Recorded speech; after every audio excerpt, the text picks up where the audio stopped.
धूमधाम से खुल चुकी खड़ी चढ़ाई होती है। शुरुआत हेलीकॉप्टर द्वारा भी की जा सकती है। जय बाबा केदारनाथ धाम के कपाट 10 मई को अक्षय तृतीया के दिन धूमधाम से खुल चुके हैं। इस अवसर पर बहुत सारे श्रद्धालु मौजूद थे, लेकिन सही जानकारी के अभाव में श्रद्धालुओं को असुविधा का सामना करना पड़ा। आज इस वीडियो के माध्यम से आपको बताएंगे यदि आप भी केदारनाथ यात्रा प्लान कर रहे हैं तो क्या क्या तैयारी करें, किन किन माध्यमों से केदारनाथ पहुंचे और कहां कहां ठहरे। तो सबसे पहले जो कि इस बार अनिवार्य हो चुका है वो है यात्रा का रजिस्ट्रेशन। रजिस्ट्रेशन के 2 तरीके हैं।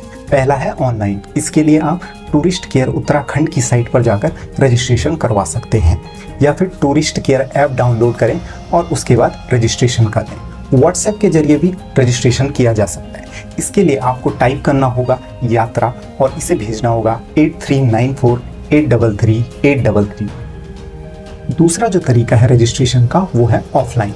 इसके लिए आपको रजिस्ट्रेशन काउंटर्स पर जाना पड़ेगा। केदारनाथ यात्रा के मार्ग पर हरिद्वार, ऋषिकेश और सोनप्रयाग में ऐसे रजिस्ट्रेशन काउंटर बनाए गए हैं। यहाँ पर जाकर एक फॉर्म भरकर रजिस्ट्रेशन करवा सकते हैं। रजिस्ट्रेशन फॉर्म के साथ आपको अपना वैलिड आईडी प्रूफ भी देना होगा। आईडी प्रूफ आधार कार्ड, वोटर आईडी, पासपोर्ट या फिर ड्राइविंग लाइसेंस हो सकता है। इस यात्रा के लिए सबसे पहले आपको हरिद्वार या ऋषिकेश पहुंचना होगा। अब जो केदारनाथ का ट्रैक शुरू होता है वो होता है गौरीकुंड से। तो हरिद्वार या ऋषिकेश से आपको गौरीकुंड तक पहुंचना होगा। टैक्सी से, कैब से या फिर बस द्वारा भी यहाँ तक पहुंचा जा सकता है। लेकिन जो बसेस, टैक्सी और प्राइवेट व्हीकल हैं वो सिर्फ सोनप्रयाग तक अलाउड है। सोनप्रयाग में पार्किंग और रहने खाने की काफ़ी अच्छी सुविधा है, तो आप फर्स्ट स्टे सोनप्रयाग में कर सकते हैं। सोनप्रयाग से गौरीकुंड आगे 5 किलोमीटर है। इसके बाद शटल सर्विस द्वारा गौरीकुंड तक जाया जाता है। अब ट्रैक शुरू करने से पहले कुछ इंपॉर्टेंट बातें। अपने साथ गर्म कपड़े जरूर रखें। ज़्यादा भारी सामान ना रखें यदि आप पैदल ट्रैक करने का सोच रहे हैं। अपने साथ पानी, छाता और रेनकोट और मेडिसिन जरूर रखें। गौरीकुंड से केदारनाथ ट्रैक 16 किलोमीटर है और डिफिकल्ट भी है, तो अगर आप घोड़े, डंडी, कंडी द्वारा जाना चाहते हैं तो ये सब भी गौरीकुंड से अवेलेबल है। इस ट्रैक पर 6 से 8 घंटे का समय लगता है, तो ट्राई करें कि अर्ली मॉर्निंग ही यात्रा शुरू करें। केदारनाथ यात्रा हेलीकॉप्टर द्वारा भी की जा सकती है। इसके लिए सोनप्रयाग जाने की जरूरत नहीं है, बल्कि इससे 16 किलोमीटर पहले ही फाटा से हेली सेवा शुरू होती है। पर इसके लिए आपको पहले से ही हेली टिकट बुक करानी होगी, जो कि आप IRCTC की साइट पर जाकर करवा सकते हैं। केदारनाथ ट्रैक शुरू होता है गौरीकुंड से। इसके बाद जो पहला पड़ाव आता है वो है जंगल चट्टी। जंगल चट्टी की दूरी गौरीकुंड से 4 किलोमीटर है। इसके बाद जो दूसरा पड़ाव आता है वो है भीमबली। भीमबली जंगल चट्टी से 3 किलोमीटर आगे है।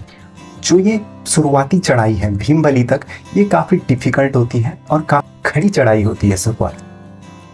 भीमबली के बाद अगला पड़ाव आता है लिंचोली।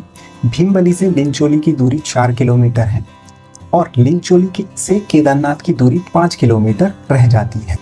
इन सभी पड़ावों में आपको खाने पीने की सभी सुविधाएं मिल जाएंगी।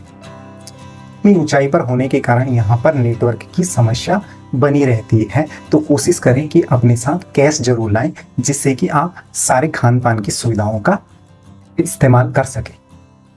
अगर आप केदारनाथ में एक दिन स्टे करने का सोच रहे हैं तो यहाँ पर होटल्स और धर्मशाला सारे अवेलेबल हैं और आप टेंट में भी रह सकते हैं। हरिद्वार से गौरीकुंड की दूरी 230 किलोमीटर है, जबकि ऋषिकेश से गौरीकुंड की दूरी 210 किलोमीटर है। केदारनाथ ट्रैक काफ़ी डिफिकल्ट है, तो इससे पहले एक दिन आपको स्टे करना होता है। जैसा कि मैं पहले बता चुका हूं कि आप सोनप्रयाग में स्टे कर सकते हैं। इसके अलावा गौरीकुंड में स्टे किया जा सकता है। फाटा, सीतापुर, गुप्तकाशी या फिर रुद्रप्रयाग में भी एक दिन पहले स्टे कर सकते हैं।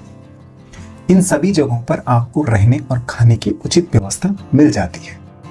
इसके बाद ही आप नेक्स्ट दिन केदारनाथ का ट्रैक गौरीकुंड से शुरू करें। तो ये थी केदारनाथ यात्रा की संपूर्ण जानकारी। आपको वीडियो कैसे लगी कमेंट सेक्शन में जरूर बताएं और केदारनाथ यात्रा से रिलेटेड कोई भी क्वेरी हो तो कमेंट में जरूर बताएं।